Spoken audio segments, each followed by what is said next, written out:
questions over TikTok's fate remains. Treasury Secretary Scott says China approved the transfer agreement for TikTok, adding that he expects it to move forward in the coming weeks and months.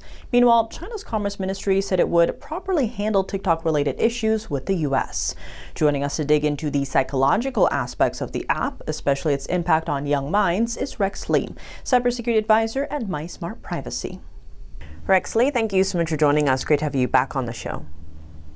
Thank you for having me on this show, Tiffany. You know, one way a lot of young people are staying connected with their heroes or stars or people they look up to is through TikTok.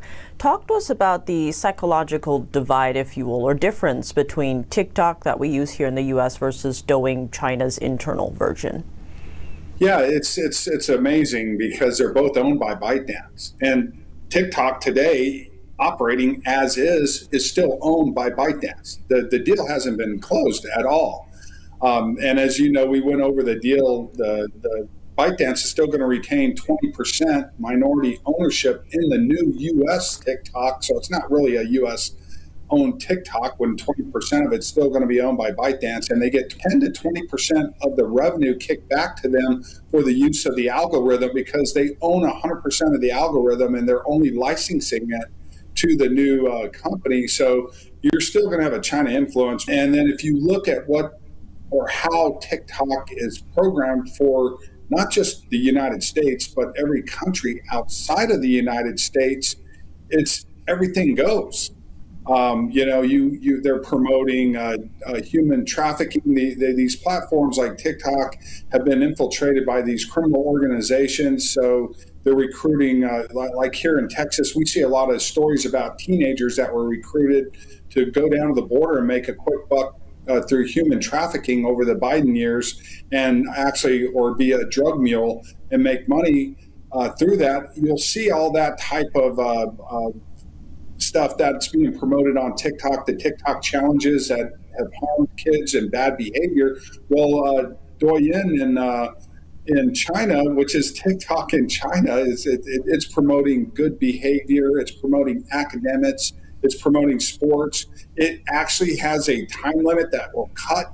It's a hard cutoff. Again, you can be indoctrinated with a political ideology through the platforms. Likewise, there's political indoctrination being influenced through the U.S. version of TikTok as well. And we see that regarding tech-based hybrid warfare today.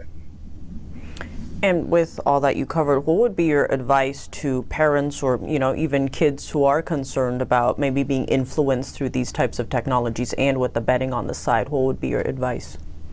My kids are growing up today. If it were 10 years ago, they would never see a smartphone until they're 18 years old. I wouldn't even prohibit them from being on social media. They just would not have the technology to access social media through a mobile device.